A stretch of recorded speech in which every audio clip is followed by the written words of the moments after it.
Samantala, nabalot naman po ng tensyon ang compound ni na Senator Bong Revilla sa Cavite. Dahil po yan sa pag-aresto naman ng Regional Public Safety Battalion ng PNP sa 6 na confidential agents ng NBI na hiniling po ng mga Revilla. Kaya naman para sa karagdagang ulat, may live report si Ian Cruz. Puntahan po natin si Ian.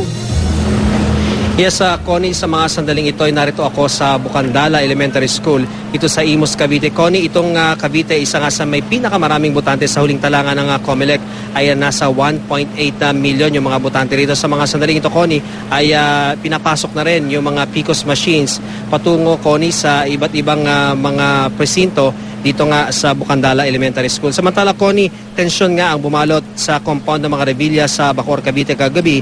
Ito matapos ngang arestuhin umano ng Regional Public Safety Battalion ng PNP ang 6 na confidential agents ng NBI. Ayon kay Senator Bong Revilla, nirequest nila sa NBI Cavite ang mga ahente dahil hindi na raw sila makahingi ng tulong sa PNP kahit pa nga talamak ang vote buying sa Bacoor at sa iba pang parte ng Cavite. May coordination daw sila sa COMELEC sa pagpunta ng mga ahente sa Bacoor, pero nga sa tingin ni Revilla, dahil sa harassment sa kanilang kampo, pati ang mga NBI agents ay naaresto nga ng mga pulis. Narito ang pahayag ng senador. Buti at least yung NBI ngayon, nagpadala sila ng operatives dahil nga doon sa mga ginagawang harassment dito ng region. Kaya ngayon, yung NBI nabaliktad pa. Sila pa ngayon na-aresto ngayon ng kapulisan dito sa atin. Sabi ko, nasaan na ang hustisya dito sa atin?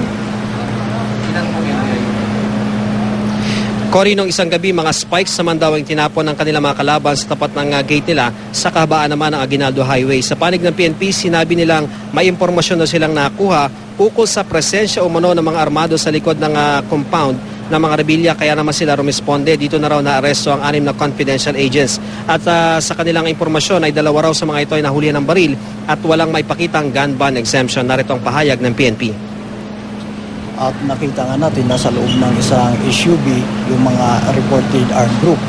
So immediately, dinala natin sila dito sa Cavite Police Provincial Office for further investigation. Connie, sa mga sandaling ito, yung mga confidential agents ay nasa Cavite Police Provincial Office pa rin dahil nasa ilalim pa rin sila ng tactical interrogation at investigation nga itong mga kagawad ng Cavite PNP. Samantala naman, Connie, dito naman sa kinaroroonan natin ngayon sa Bukandala Elementary School ay patuloy nga yung paghahanda ng mga miyembro ng BEI para nga sa sasagawang botohan. Kulang 1 oras na lamang mula ngayon. Connie? Maraming salamat, Ian Cruz.